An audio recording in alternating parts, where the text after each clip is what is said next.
हरियाणा के बहादुरगढ़ में INLD chief Nafe Singh Rathi की बर्बरता से हत्या कर दी गई। ताबड़तोड़ फायरिंग में उन्हें 3 गोलियां लगी और उन्होंने मौके पर ही दम तोड़ दिया। और अब नफे सिंह की हत्या पर सियासत शुरू हो चुकी है।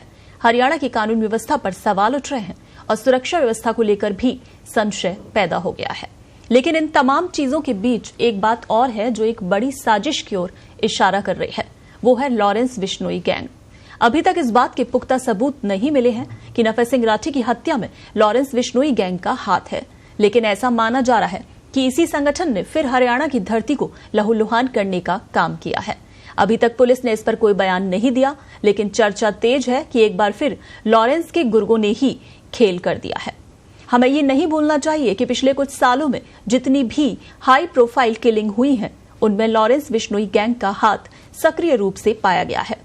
और बड़ी बात यह है कि इस संगठन ने खुद ही कई बार हत्याओं की जिम्मेदारी ली है और डंके की चोट पर वारदातों को अंजाम दिया है।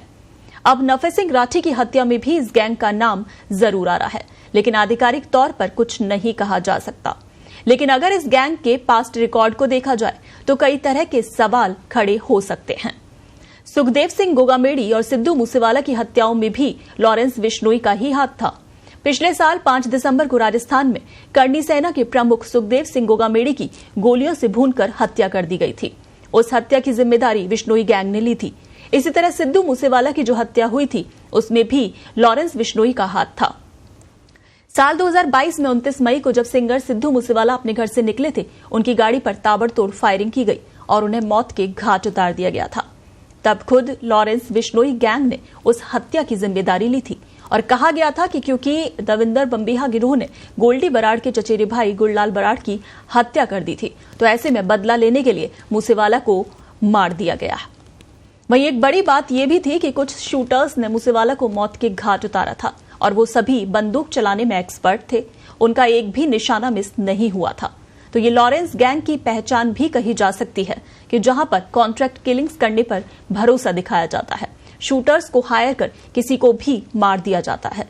समझने वाली बात यह है कि नफे सिंह राठी को जो गाड़ी में मारा गया है, वहां भी कुछ ऐसा ही पैटर्न देखने को मिला है और ये हत्या भी बिल्कुल उसी अंदाज में हुई है जिस तरह से मूसेवाला का मर्डर किया गया था।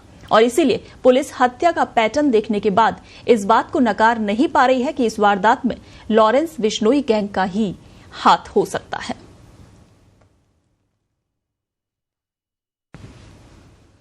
तो आपको बता दें कि हालांकि अभी कोई पुख्ता सबूत नहीं मिला है, पुलिस की तरफ से भी किसी तरह का कोई बयान सामने नहीं आया है, लेकिन पुलिस अंदेशा जताई जा रही है कि इस घटनाक्रम में भी लॉरेंस गैंग का ही हाथ हो सकता है। यानी कि नफे सिंह की जिस तरीके से हत्या की गई है, गोलियों से भूना गया है, ये लॉरेंस बिश्नोई गैंग ही कर सकता है।